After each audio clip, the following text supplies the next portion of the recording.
So as I'm making my way through Breath of the Wild, and I'm really just in love with this world, but also frustrated at a lot of the mechanics and how this world is presented to you, I came upon a somewhat depressing realization, at least depressing personally, but I think a problem that the industry is going to have to deal with, and that is how should game developers cater to older gamers?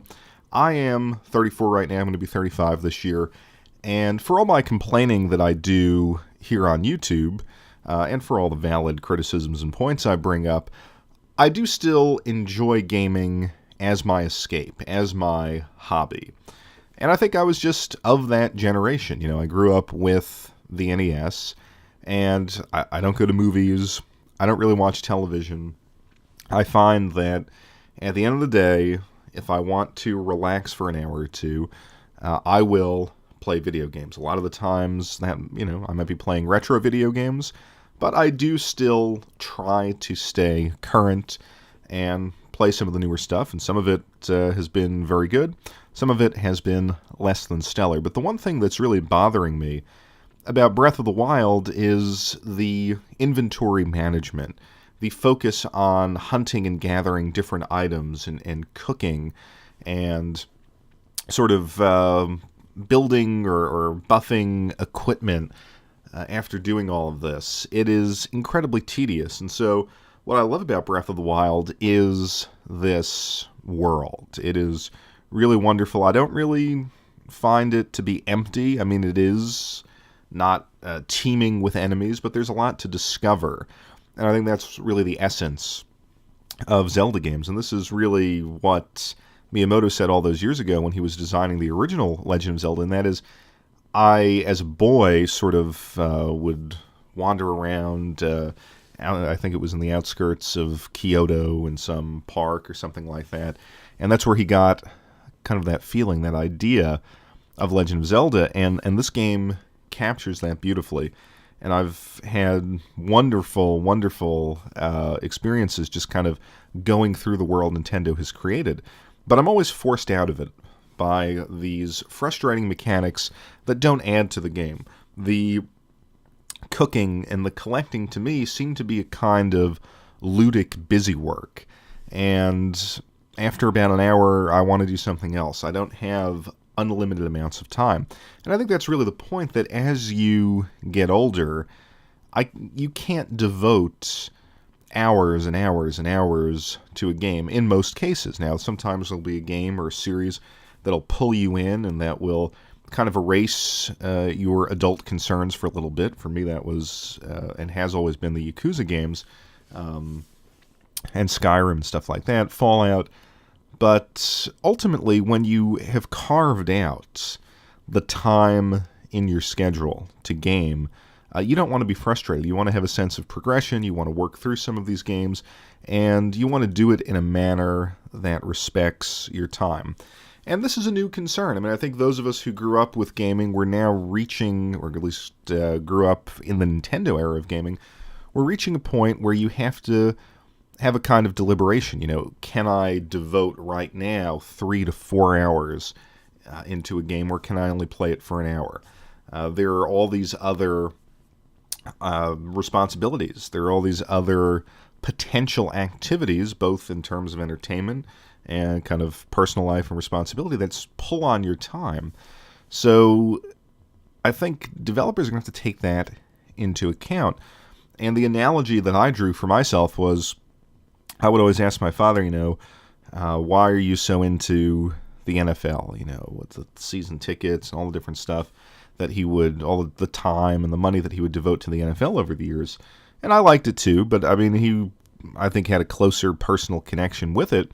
And he said, well, you have to understand, I grew up with this. I remember the Giants versus the Colts on television in 1958. I watched every Super Bowl. And so, this is just what I do. This is how I like, this is my sport. And I feel that way with gaming.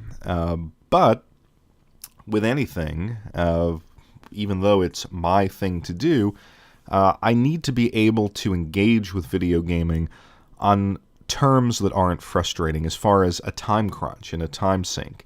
And so I think developers are going to have to figure out a way to appease the aging crowd, because, of course, the aging crowd is the crowd that has the disposable income to actually stay on the cutting edge and buy all of these systems. And the last thing I want to do is purchase a highly anticipated game, highly anticipated system, and find myself saying, beautiful world, but I don't have the time for this. I can't devote 40 hours to a game and have 15 of those hours be about grinding and searching for equipment. Now, I know there are people who like that, so I think we're going to eventually come to a world where you're going to have different modes for different, or at least I hope, different types of players. And to take Breath of the Wild for an example, to me, there should be a mode, in this scheme that I'm proposing where, the weapons don't deteriorate. So you don't have to worry about, hunting down other versions of the same weapon. You don't have to worry about finding the materials to fortify it or buff it. You can, eliminate the stamina bar or something, so I don't have to hunt these little mushrooms that give me a sort of mediocre stamina burst. And the stamina, ultimately, that's a huge thing because it sort of prevents you from climbing and flying, and it's always a restraint on your exploration. Take that away. Let me explore the game. Let me explore all aspects of the map geometry that I want without worrying about this constraint. And if you want to eliminate an achievement or take me out of the achievement pool for this because I'm not playing it the way the developer intended, that's fine. I at this point in my life, I never cared about achievements, but yeah, you can. I'm not a pro player. That's fine, but let me pay you the money and experience the game in a way that doesn't unnecessarily absorb the free time that I have to devote to gaming.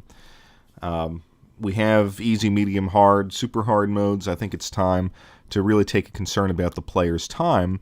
And really the only games that do that, for the most part, are games that try to monetize your time, that try to force you into that decision. Do I cough up the money to avoid the time sink? And I would guess the only positive example, a game that really does this, is the Bravely Default series, where you can change the difficulty on the fly, you can change the encounter rate on the fly, and you can play the game the way that it suits you. And I think the interesting thing in that game, for me, was that I found that I would up the difficulty or up the encounter rate if I wanted to grind or do something with my team and just wanted to just take my time doing that. Some people don't like grinding. I think pure grinding in the traditional RPG sense would be very relaxing, so that kind of worked for me. But if I found, I only have maybe an hour to devote to this, crank down the encounter rate, move on to the next map, and so forth. So that's the only example I can think of. I don't know if there are other examples out there, but it's going to be, I think, a more pressing concern as the young 30-year-olds become older 30-year-olds or 40-year-olds.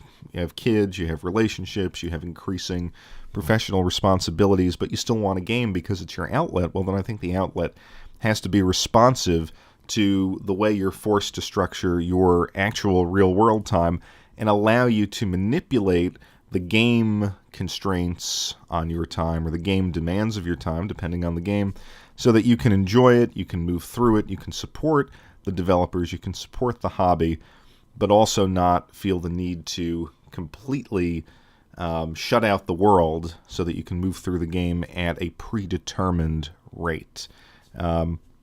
Hopefully it happens. I'm not sure. Let me know what you think.